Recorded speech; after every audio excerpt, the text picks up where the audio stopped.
You're still watching Family Feud. Ito po, meron muna tayong survey question sa ating napakasayang studio audience na sobrang swerte namin dahil nandito kayo. Alam ko, kayo may mga mag-aaral, pero sana may mapulot din kayong aral sa ginagawa nating game show ngayon. At dahil dyan, meron akong katanungan. Ito, napakasimple para sa kanila. Kung idedemanda ka sa korte, ano kaya ang kaso o kasalanan mo? Diba? Ano kaya? Alright, ma'am, kayo po muna. Okay. Can I have your name first? Sofia po. Tiga saan ka, Sofia? From Emilio Aguinaldo College, Manila po. Wow! Ito munang tanong, kung ididemanda ka sa korte, ano kaya yung kaso o kasalanan mo? Kasalanan ko lang po ay sobra lang po ako nagmahal.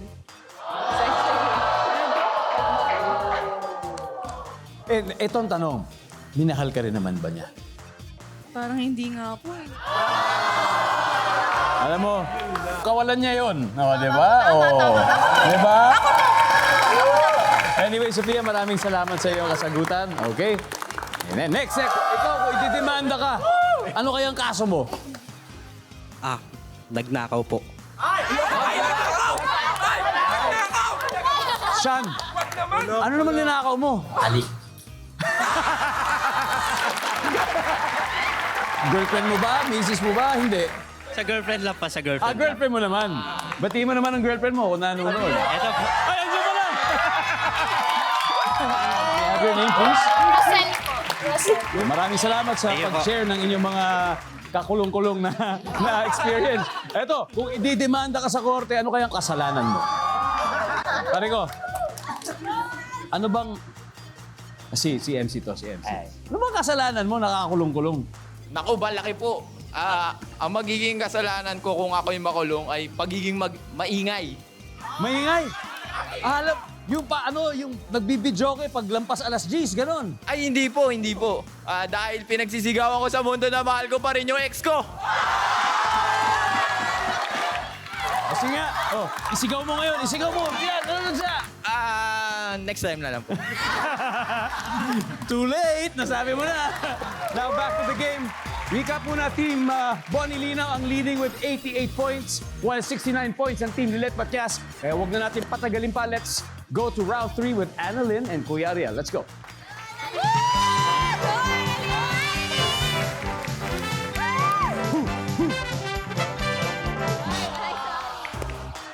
Double points round.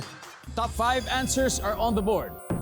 Masasabi mong sweet sina Mr. at Mrs. kung sila ay sabay blank. Kuya Ariel. Kumain. Sabay kumain.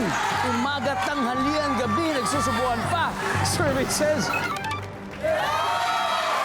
Kuya Ariel, pass or play? Let's play. Let's play. Let's play. Annalyn, balik muna. Let's go, Kuya Ariel. Luri! Masasabi mong sweet sina Mr. at Mrs. kung sila ay sabay blank. Matulog. Kasi minsan hindi nakakatulog yung isa pag wala yung... Totoo yan. Matulog! Jason, masasabi mong sweet sina Mr. at Mrs. kung sila ay sabay blank. Magsimba. Tama yan. Kasi dapat nasa sentro talaga ng kanilang relationship ang ating Panginoon, di ba? Magsimba. Very good. Joaquin, masasabi mong sweet sina Mr. at Mrs. kung sila ay sabay mag-blank. Magsipilyo. Sabay magsipilyo. Wala. Kuya Ariel, ano pa kaya to? Sabay Sampalan.